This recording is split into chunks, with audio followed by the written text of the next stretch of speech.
Hi guys, it's Kristen from Blue Egg Brown Nest. I am just working on some outdoor furniture and I thought it would be helpful to show you kind of what I was doing. This is just metal outdoor furniture from a client of mine, Lori. And I'm sure you guys have some of this in your backyard. Maybe it's not the color that you want. Maybe it's too bright or too dull or you just want to change. You can paint it. Today I'm going to use chalk paint. I'm just going to show you how to paint metal and just some of the techniques that I think are helpful. I'm going to start here. You can see this is the undercoat.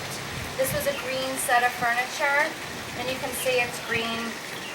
And the secret to painting metal is it's a marathon, not a sprint, because you're going to have to do a lot of coats on metal, especially if you have thin metal wiring like this.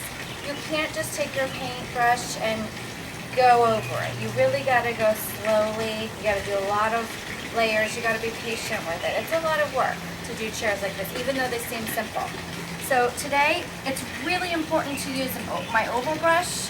If you use a flat brush, you really just, the paint's going to spray. It's not going to go on consistently. It really works better if you use a small oval brush. This is the Annie Sloan brush. So, and I'm just working with Old White today.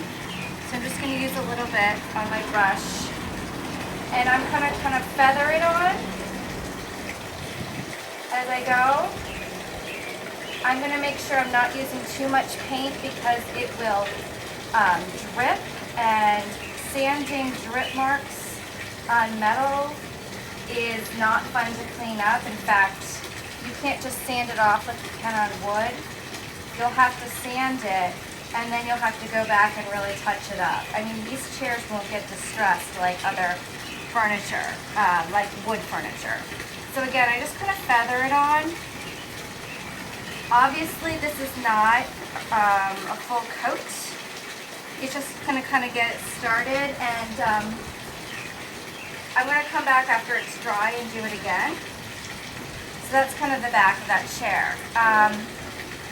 This chair next to it, I let dry. So I'm going to go ahead and show you guys the second coat. Kind of show you what happens and what it looks like. Again, see that just sprayed? Probably because I have too much on my brush. I'm going to continue just to feather it on. This is the second coat. But you can see I'm covering the green a little bit more. It's getting a little more coverage. But I'm still going to lightly put it on. I'm not going to go crazy because, again, it'll drip and it will be inconsistent and lumpy. So I hope you can kind of see that it is covering the green.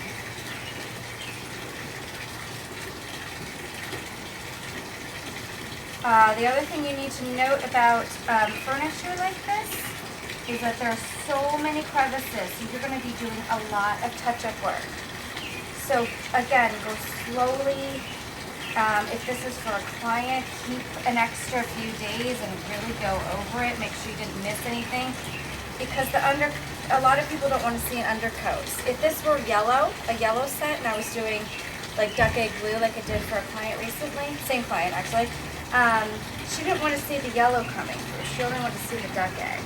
So you got to be sure that you cover everything that was already there. So obviously I'm going to have to go back over this with another coat, and probably 2 more coats actually. I think you can see kind of on these chairs, the seat, that's about 3 coats. But that looks pretty good to me, the seat of this.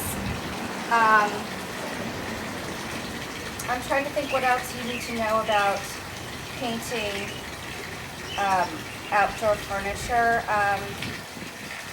If you really do want to put a coat of clear wax on it, you can put a very thin coat if it's going to be in the shade. If it's going to be in the sun, just don't clear wax it. It'll melt like candle wax.